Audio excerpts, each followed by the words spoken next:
غزوہ احد کے موقع پر جب یہ خبر پھیل جاتی ہے کہ حضور علیہ السلام کا انتقال ہو گیا، حضور شہید کر دیے گئے، تو مدینۃ المنورہ میں ایک کوہرام مچ گیا، حتیٰ کہ عورتیں بے چین ہو گئیں، مضطرب ہو گئیں۔ تو ایک انصاری خاتون میدان احد کی طرف بھاگی، اس کا بھائی بھی جنگ میں شریک تھا، اس کا شوہر بھی شریک تھا، اس کا بیٹا بھی شریک تھا جنگ میں، اور اس کا والد بھی شریک تھا۔ یہ چاروں رشتے ہوتے ہیں، تو یہ چاروں کے چاروں شریک تھے اس جنگ میں۔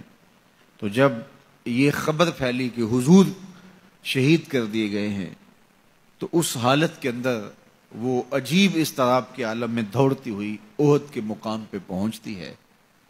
تو راستے کے اندر اس کے بھائی کی لاش پڑی تھی، اس کے باپ کی لاش پڑی تھی، اس کے شوہر کی لاش پڑی تھی، اس کے بیٹے کی لاش پڑی تھی، اور وہ چاروں لاشوں کے قریب سے گزر گئی اور وہ پہچان بھی نہیں پائی۔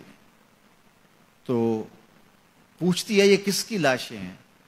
تو کہا کہ یہ تیرے بھائی کی لاش ہے، یہ تیرے باپ کی میت ہے، یہ تیرے شوہر کا لاشا پڑا ہے، یہ زخموں سے چور زندگی کی بازی ہار کے شہادت کا دولہا بن کے تیرا بیٹا لیٹا ہوا ہے۔ تو وہ کہنے لگی کہ مجھے یہ بتاؤ میرے حضور کیسے ہیں، مجھے یہ بتاؤ میرے حضور کیسے ہیں۔ تو لوگوں نے کہا کہ حضور خیریت سے ہیں۔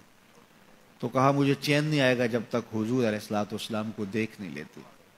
پھر اس خاتون کو، جس کے 4 عزیز رشتے بچھڑ گئے تھے، اور بھائی نے، بیٹے نے، اور شوہر اور باپ نے شہادت کا جام نوش کیا تھا، پورا گھر کا گھر آج احد کے میدان میں بچھا ہوا ہے، تو کہا مجھے حضور تک لے جاؤ۔ تو آقا کریم علیہ الصلوۃ والسلام کے پاس جب اسے لے جایا گیا تو اس نے حضور کا دامن پکڑ لیا اور کہا کہ ہر مصیبت ہیچا جب آپ جو ہیں، جب آپ سلامت ہیں تو کوئی دکھ ہی نہیں ہے۔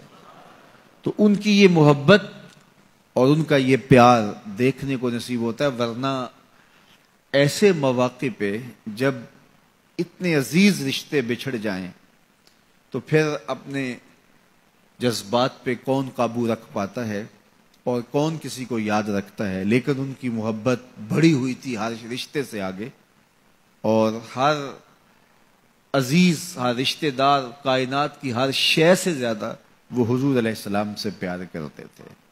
نہ انہیں مال کی غرض تھی۔ حضور حکم کرتے ہیں تو ابو بکر صدیق رضی اللہ تعالیٰ عنہ سارا مال حضور کے قدموں میں ڈھیر کر دیتے ہیں، اولادیں حضور کے راہوں میں، حضور کے رستوں میں قربان کر دیتے ہیں، اور ہر دکھ جھیل کر کے بھی حضور علیہ الصلوۃ والسلام کی خیریت انہیں مطلوب ہے۔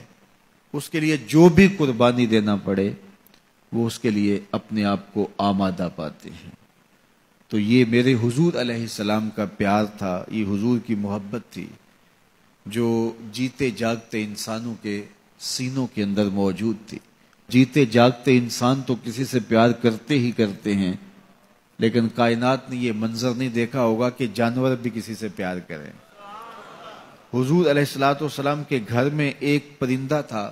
امام احمد بن حنبل نے اپنی مسند میں لکھا ہے کہ حضور جب گھر پہ ہوتے تو ایک کونے میں بیٹھ کے حضور کو تکتا رہتا، اور جب حضور گھر سے باہر تشریف لے جاتے تو مضطرب ہو جاتا، کبھی چھت پہ، کبھی دیوار پہ، کبھی کسی گوشے میں، کبھی کسی گوشے میں۔